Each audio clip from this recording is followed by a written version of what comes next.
Hi, my name's Dave and welcome back to 1 Acre in the Napa Valley for episode number 4, which is bloom and the flowering of the vines. Today is Monday, May the 19th, and it's been probably about 17, 18 days or so since we've been together last. And as you can see here in the vineyard, there's been quite a bit of shoot growth going on with all the warm weather.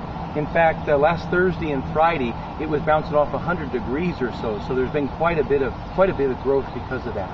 But what we're going to focus on today is what's the main event, what's taking place in the vineyard now is bloom, and it's happening with all the different vines. In fact, we can look right here, even on this plant that I'm standing next to, and you can see right here the little cluster, how all the flowers are starting to come out, and you can see those on this cluster, and you see it taking place on all the different vines.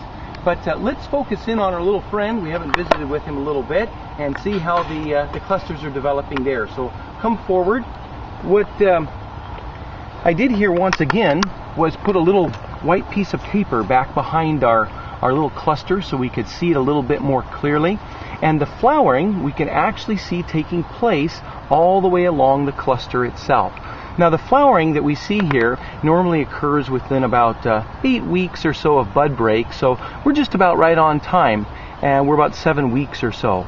The flowering actually, as far as the vine's concerned, the flowering begins typically on the uppermost shoots. And for the individual clusters, like what we see here, it usually starts at the base of the inflorescence and then moves right on up all the way to the tip, and that's actually what's going on here. Now, with a cluster like this and the weather that we have now, it probably within a few days or so, just a couple of days, the complete amount of flowering can take place, where the entire vine may take somewhere between 7 and 10 days to complete. Now, there's basically 3 different stages to the bloom sequence of the grape flower, and what we see here at the very tip, at this point here, is the unopened corolla, where the cap, there's a little cap that's actually attached to it there. That's the first stage.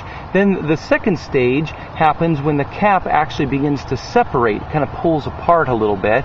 And then the third stage is what we see here, when the flower actually begins to open.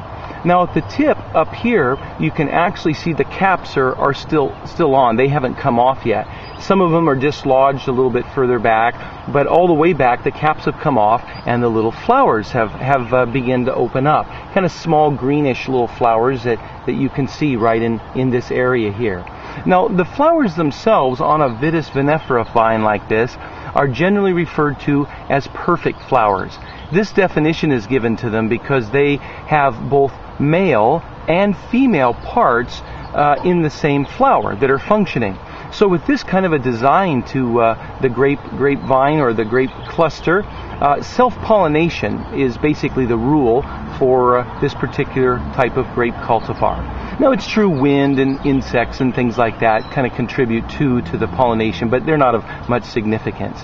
Now if we look at the flower itself, you can see these, looks like we got an ant there with us too, wanted to be on YouTube. If we look here, we can see the little components of the flower cluster. These little hair-like structures here, that's all part of the stamen, which are the pollen-bearing part of the flower. Each of these is made up of a filament. That's the little hair-like little fellas there. And then at the tip of that, I don't know if you can see it, but at the very tip, there's like a little yellow, pollen sac there. That's actually the anther, and that's where the pollen is. In the middle of the flower, what we have there is the pistil. This is the female part of the flower. And in the lower part of that is the ovary.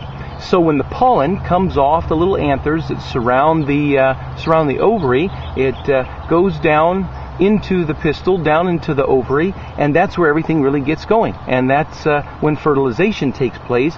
The ovary then begins its growth and develops into a berry.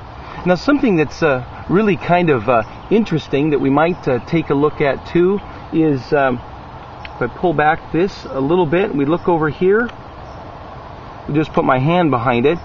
When the inflorescence develop, they're almost pointing up, or at least level, and that allows the pollination to take place in almost kind of a horizontal mode. But then as the berries begin to develop, what will happen is they'll start to swell, get heavier, and these little clusters will actually begin to point down. So it's interesting how these even develop as we go along through. So something about the flowering also that's interesting is not every single one of these will develop into a berry. The fruit set is what it's called. That's not always real predictable. A number of factors can affect that, sometimes weather and other things, but some of these just abscess off and can't really develop into berries. So we'll see a good portion of them, but not all.